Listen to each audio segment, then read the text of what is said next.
한 목사님께서 뉴질랜드 다녀오신 이야기를 책에 기록한 것을 읽었던 적이 있는데, 목사님이 뉴질랜드를 갔더니 푸른 풀밭이 초원이 너무 아름답더라는 거예요. 그래서 그걸 보는 순간에 마음 가운데 와, 저기서 마음껏 한번 뒹굴었으면 좋겠다, 이런 생각 들 때쯤 옆에 있던 성도님이, 목사님, 저 푸른 풀밭 보니까 마음껏 한번 뒹굴고 싶으시죠? 그렇게 이야기하시더라는 거예요. 그래서 그렇다고, 너무 아름답다고 그렇게 말씀을 드렸더니 성도님이 하시는 이야기가, 목사님, 이렇게 멀리서 볼 때가 좋습니다. 막상 가까이 가보면 양들의 오물 때문에 냄새로 견딜 수가 없습니다. 그냥 이렇게 멀리서 볼 때가 좋습니다. 제가 이 이야기를 읽으면서 하나 생각이 들었던 것이 교회 생각이 났습니다. 가끔 성도님들 중에 실망스럽다, 교회에 점점 깊이 들어올수록 많이 실망스럽다, 이런 이야기 하시는 분들이 있습니다. 멀리서 볼 때는 몰랐는데 교회에 깊이 들어와서 보니 교회의 실망스러운 모습들이 한두 가지가 아니라는 것이죠. 여러분, 틀린 이야기 아닙니다.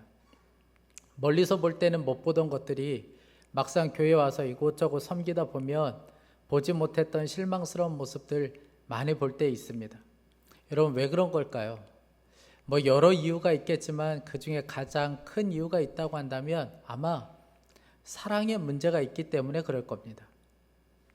초대교회 성도들은 불신자들에게 전도할 때에 그렇게 이야기했다 그래요. 당신들은 그리스도인들처럼 사랑하는 사람들을 본 적이 있습니까? 그렇게 전도를 시작했다고 합니다. 그 정도로 초대교회 성도들 안에 뜨거운 사랑의 교제가 있었다는 의미이죠. 그런데 여러분, 한국교회 안에 지금 우리 교회는 정말 뜨겁게 사랑하는 교회입니다. 여러분, 이렇게 자신 있게 말할 수 있는 교회가 몇 교회나 되겠습니까? 우리는 안타깝게도 사랑하는 것에 대한 어려움이 있습니다. 사랑하는 것에 대한 마음에 어려움이 있어요. 누구 하나 여기에서 당신은 진짜 사랑하는 사람입니까? 라고 물으면 자신 있게 그렇게 대답하는 사람은 많지가 않다는 거예요. 한 교회에 늘 3부 예배 드리는 성도님이 계셨는데, 이 성도님이 어느 날 1부 예배에 참석하신 거예요. 그래서 담임 목사님이 예배 다 끝나고 나서 성도님을 찾아가서 어떻게 이렇게 아침 일찍 이른 시간에 예배 참석했냐고, 그랬더니 이분이 성질을 확 내면서 그냥 나가시는 겁니다. 처음에는 그 이유를 알지 못했는데 뒤에 가서 이유를 알게 되었는데, 다른 집사님과 다툼이 벌어진 거예요. 근데 그 집사님 꼴 보기 싫어서 3부 예배 가지 않고 그날 1부 예배 참석했는데, 글쎄 그 싸운 집사님도 1부 예배에 온 거예요. 이런 기가 막힌 운명이 어디 있습니까? 그래서 너무 화가 나고 짜증나서 그냥 목사님한테 말도 안 걸고 그냥 나갔다는 겁니다. 웃지 못할 이런 이야기들이 지금도 교회 안에서 계속해서 벌어지고 있습니다. 여러분, 예수님을 믿으면 모두 구원을 받습니다. 다 그렇게 믿으시죠? 그런데 구원받은 성도가 사랑하지 못한다, 여러분, 이런 일이 있을 수 있을까요? 성경은 절대 그럴 수 없다고 이야기합니다. 요한일서 3장 10절에 그 형제를 사랑치 아니하는 자는 하나님께 속하지 아니하니라. 요한일서 3장 14절에 우리가 형제를 사랑함으로 사망에서 옮겨 생명으로 들어간 줄을 알거니와 사랑치 아니하는 자는 사망에 거하느니라. 우리가 예수님을 믿었어요. 예수님이 우리 안에 오셨습니다. 그러면 사랑과 용서의 사람이 될 수밖에 없습니다. 왜냐하면 우리 안에 오신 예수님이 사랑이시기 때문에 그렇습니다. 그러니 사랑은 그 사람이 바로 예수님을 영접한 사람이고, 그 사람이 바로 하나님의 자녀라는 것을 보여주는 증거이기도 합니다. 그래서 오늘 35절 말씀에 보면 아주 중요한 말씀을 해주고 있는데, 너희가 서로 사랑하면 이로써 모든 사람이 너희가 내 제자인 줄 알게 된다는 거예요. 여러분, 예수님께서 제자들과 함께 마지막 식사를 하셨습니다. 그 식사 자리에서 예수님께서 제자들을 향하여 너희가 서로 사랑하라고 말씀하셨습니다. 그러면서 예수님께서 하신 말씀이 너희가 서로 사랑하면 사람들이 너희가 바로 내 제자라는 것을 알게 될 것이다. 그 말씀을 해주셨습니다. 이제 예수님은 곧 있으면 떠나셔야 돼요. 그리고 제자들만 남게 됩니다. 여러분 한번 생각해 보세요. 사람들이 이 제자들이 예수님과 3년 동안 함께 했다는 사람이라는 것을 어떻게 알 수 있을까요? 이제 예수님은 안 계세요. 그들이 이제 시간이 지나고 나서 사람들이 그들이 제자였다는 것을 어떻게 알 수 있겠습니까?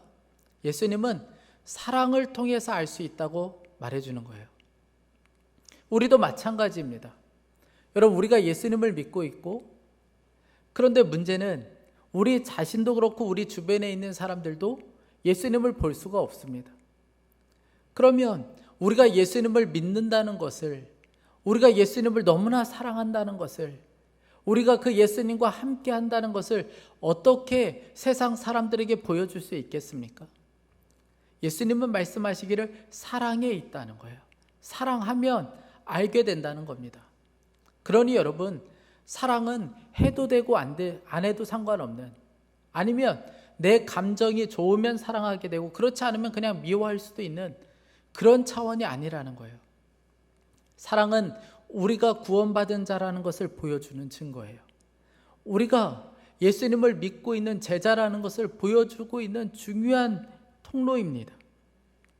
예수님께서는 서로 사랑하라고 말씀하시면서 오늘 사랑의 기준에 대해서 말씀해 주고 있습니다. 사랑을 어떻게 해야 되는지 그 기준을 말씀해 주고 있는데 34절 말씀이에요. 새 계명을 너희에게 주노니 서로 사랑하라. 내가 너희를 사랑한 것 같이 너희도 서로 사랑하라. 여러분, 예수님께서는 기준을 말씀해 주셨는데 그 기준이 뭡니까? 내가 너희를 사랑한 것 같이. 여러분, 이것은 변함이 없습니다. 우리 그리스도인들의 사랑의 기준이 바로 여기에 있어요. 내가 너희를 사랑한 것 같이. 이것이 바로 그리스도인의 사랑의 기준입니다. 여러분, 예수님은 어떻게 사랑하셨습니까? 요한복음 13장 1절 말씀에 보면 예수님께서는 자기 사람을 사랑하되 끝까지 사랑하셨다고 하셨어요. 여러분, 제자들이 어떤 사람인지 잘 아시죠?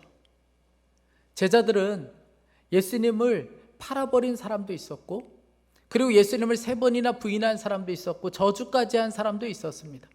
그리고 예수님이 잡혀갈 때 모두 다 도망가고 말았습니다. 한마디로 이야기하면 예수님께는 원수 같은 존재요, 배신자들이었습니다. 그런데 예수님께서는 그들을 끝까지 사랑하셨다는 거예요. 여러분, 이것이 바로 그리스도인 성도의 사랑의 기준입니다. 끝까지 사랑하는 것, 원수까지 사랑할 수 있는 것, 그것이 바로 우리의 사랑의 기준이라는 거예요. 여러분, 왜 예수님께서는 뜬금없이 이 사랑에 대해서, 그리고 사랑의 기준에 대해서 말씀하고 있는 걸까요? 제자들의 발을 씻겨주시고, 그리고 너희 중에 하나가 나를 팔 것이다, 이런 이야기 하시다가 갑자기 예수님께서는 사랑에 대해서 말씀하시고, 그리고 사랑에 대한 기준에 대해서 말씀해주고 있습니다.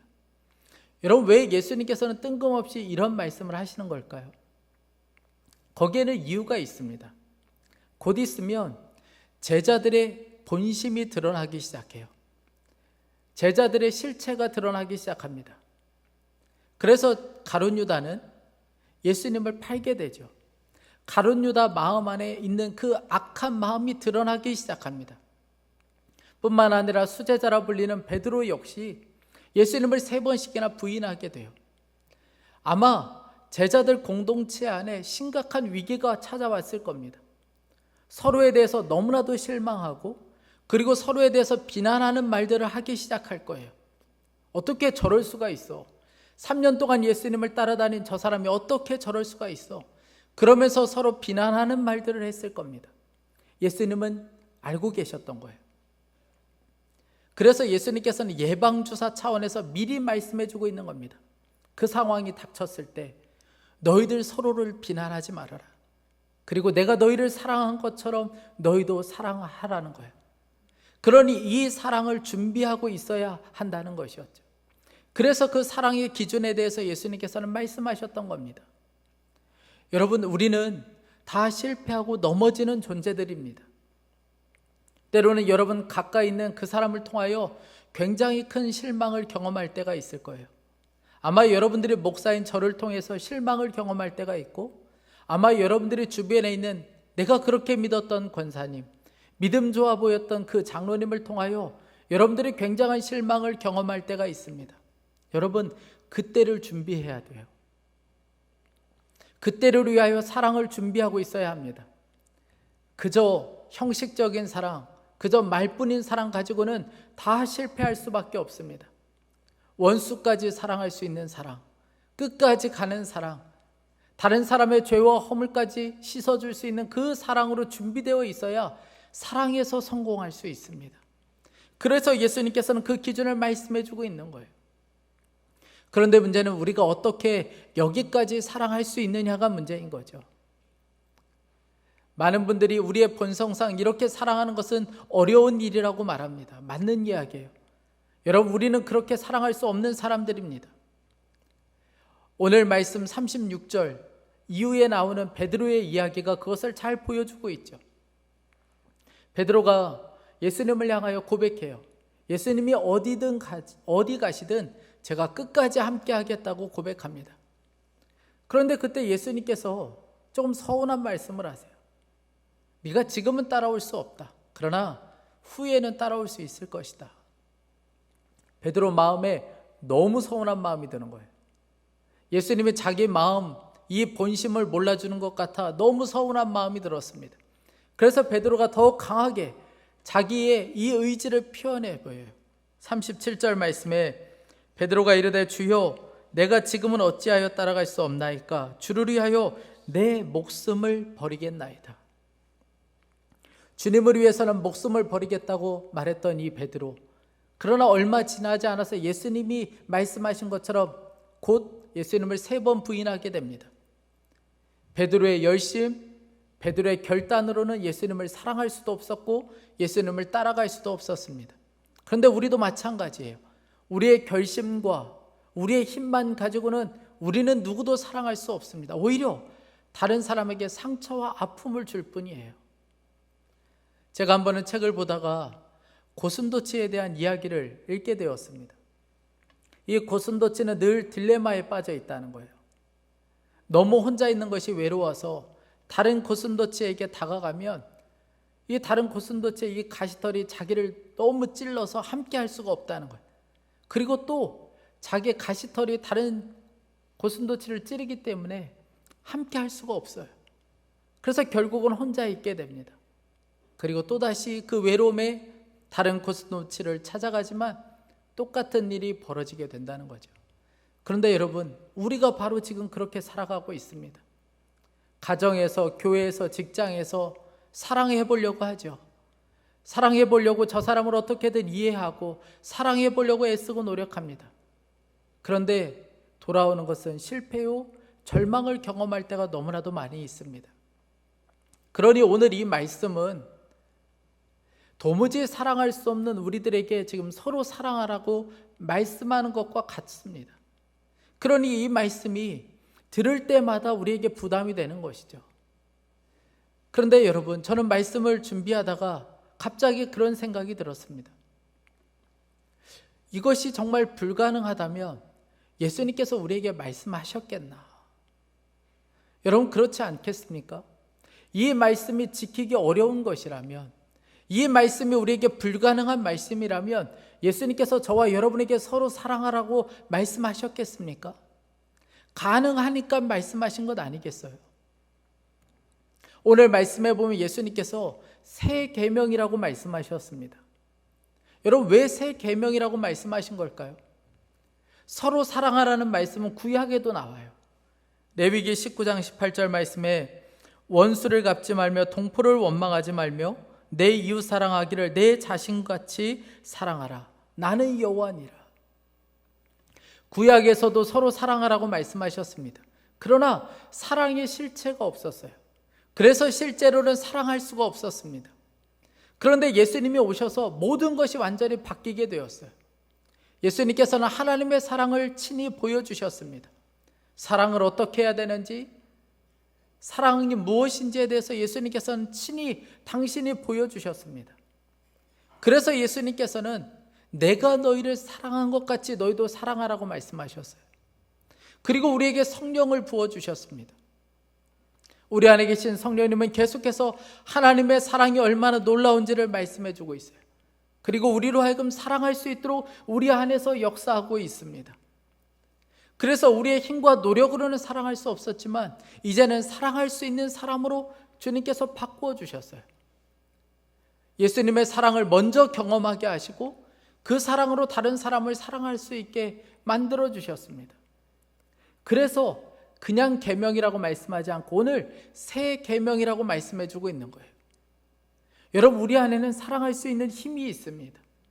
우리는 사랑할 수 있는 사람으로 바꾸어 주셨습니다. 그런데 우리의 마음이 문제예요.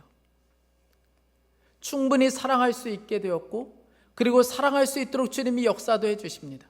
그런데 우리의 마음이 그렇지가 않은 거예요. 우리의 마음이 별로 사랑하고 싶지가 않은 겁니다. C.S. 루이스가 사랑에 관하여 이런 글을 썼습니다. 기독교적인 의미에서 사랑은 감정이 아닙니다. 그것은 감정의 상태가 아니라 의지의 상태입니다. 우리 모두에게 주어진 법칙은 아주 간단합니다. 자신의 이웃을 사랑하나 사랑하지 않나 고민하느라 시간을 낭비하지 마십시오. 그냥 그를 사랑한다 치고 행동하십시오. 그러면 곧 위대한 비밀 하나를 발견할 것입니다. 어떤 사람을 사랑한다 치고 행동하면 얼마 지나지 않아 진짜로 그를 사랑하게 된다는 비밀을 알게 될 것입니다. 사랑을 경험한 우리가 할 일은 사랑하기로 결정하는 것입니다. 사랑하는 성도 여러분, 사랑의 감정이 일어나기를 기다리지 마세요. 사랑하라는 말씀을 붙잡고 C.S. 루이스가 말한 것처럼 사랑한다 치고 행동하는 것이 필요합니다. 얼마 전에 제가 잠깐 설교 중에 언급했던 코리 텐 붐 여사가 바로 그렇게 사랑했던 사람 중에 한 사람이었습니다. 이 코리 텐 붐 여사가 독일군에게 잡혀가서 포로 수용소에 들어가게 되죠. 그런데 수용소에서 정말 여성으로서 끔찍한 일을 겪게 됩니다. 굉장한 수치심을 겪게 돼요. 그리고 언니는 거기서 견디지 못해 죽음을 맞이하게 됩니다. 어떻게 살아서 수용소에서 나오긴 했지만 독일이라는 이름만 들어도 아주 치가 떨릴 정도였어요. 그런데 하나님께서 마음 가운데 너 독일로 가라. 독일로 가서 그곳에 가서 하나님의 말씀을 전하라는 주의 음성을 듣게 됩니다. 그리고 그가 순종해서 독일로 가요.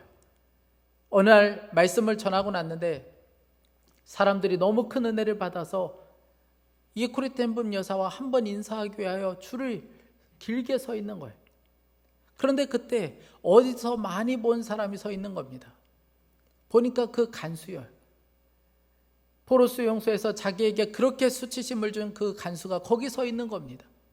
마음 가운데 큰 소리로 외치고 있었어요. 하나님, 저 사람은 용서할 수 없습니다. 제가 저 사람만큼은 사랑할 수 없겠습니다. 그런데 주님도 동일하게 이 마음 가운데서 크게 외치고 계신 거예요. 너 저 사람을 용서해라. 너 저 사람을 사랑해라. 이것은 명령이다. 그때 이 코리 텐 붐 여사가 그 사람에게 다가가요. 그리고 그를 안아줍니다. 그런데 놀라운 것은 그렇게 안아주는 순간에 놀라운 주의 사랑이 부어지게 돼요. 여러분, 사랑의 감정이 일어나길 기다리지 마세요. 그 사람의 용서할 마음이 생기고 그 사람을 사랑할 마음이 일어나기를 여러분 기다리지 마세요. 그러면 평생 제대로 된 사랑을 경험할 수가 없습니다.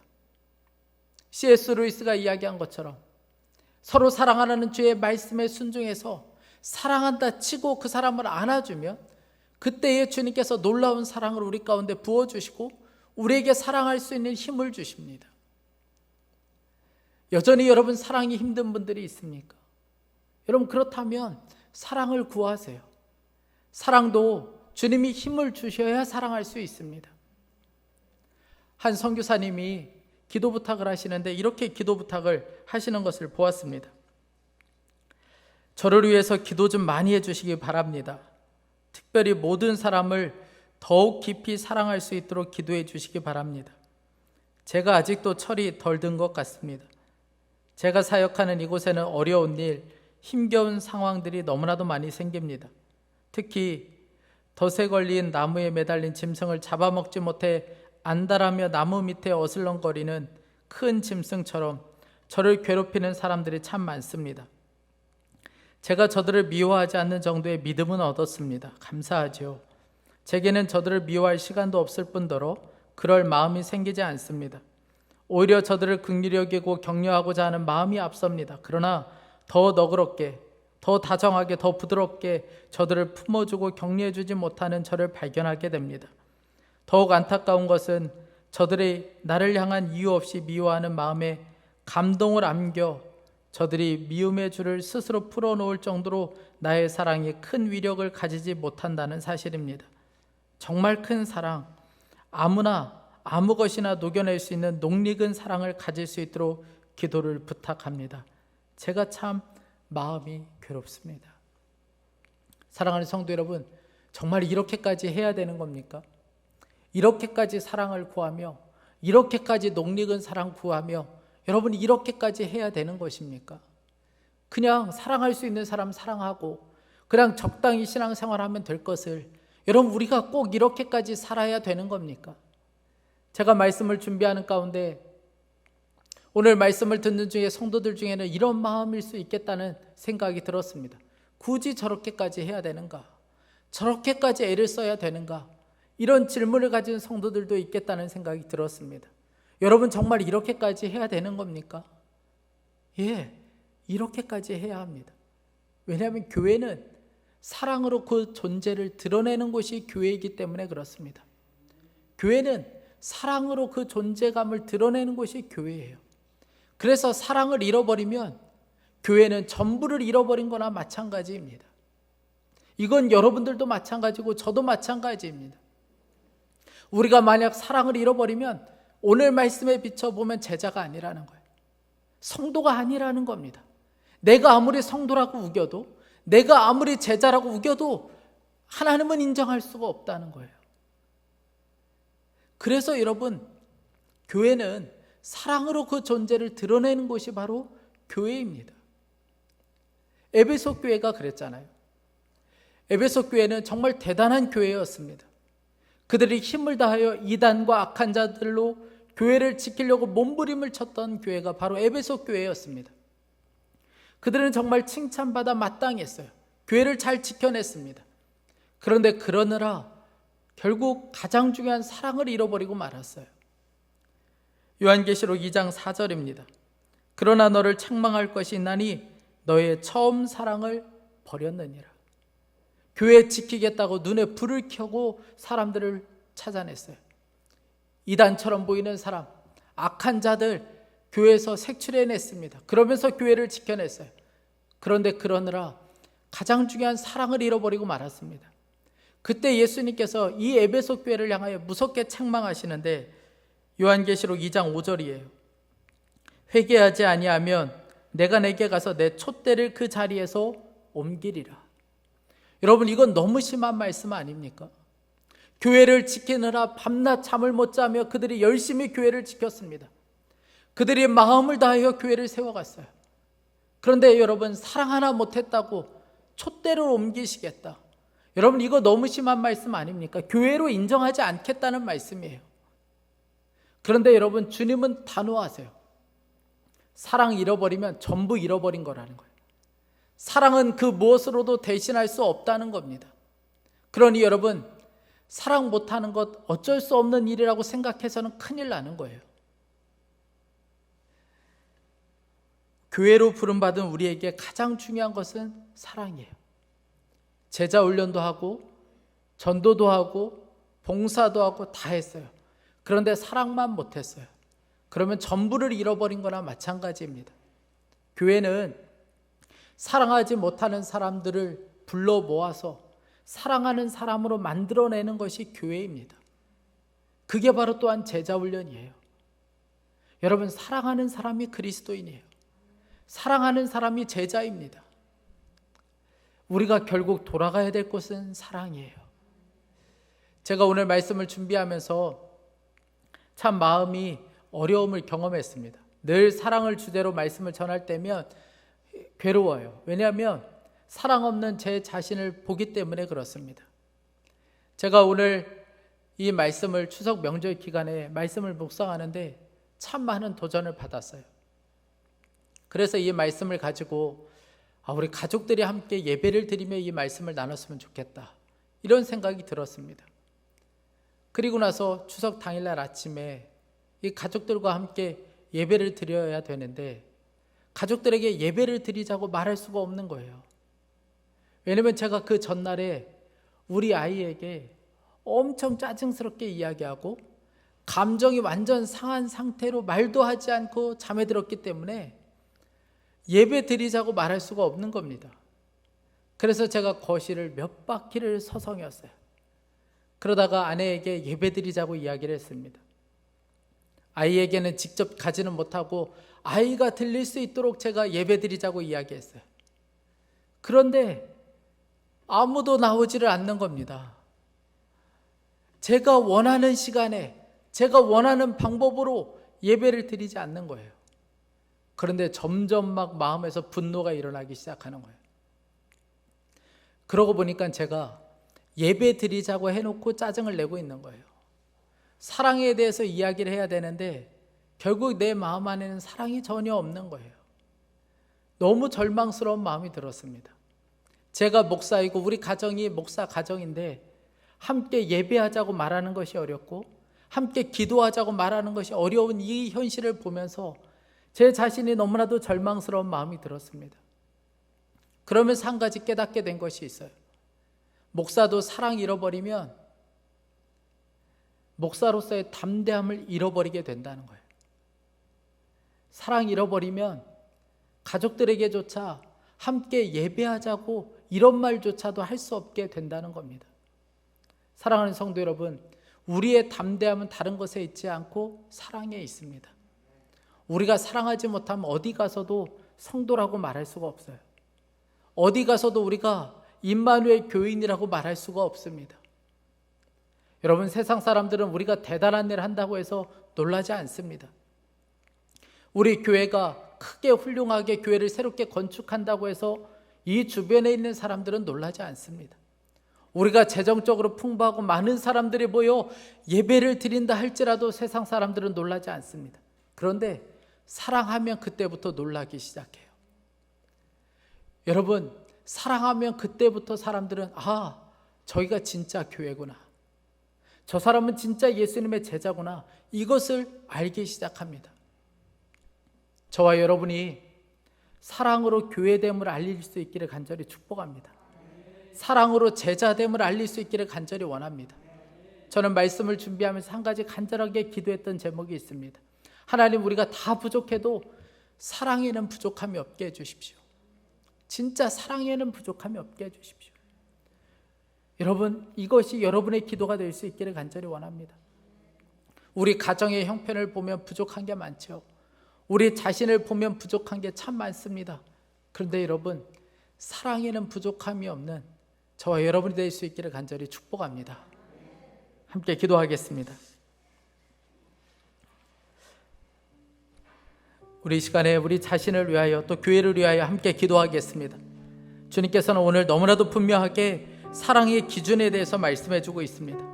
우리 시간에 함께 기도할 때에 주님이 우리를 사랑한 것 같이 사랑하는 제가 되고 우리 교회가 되게 하여 주옵소서.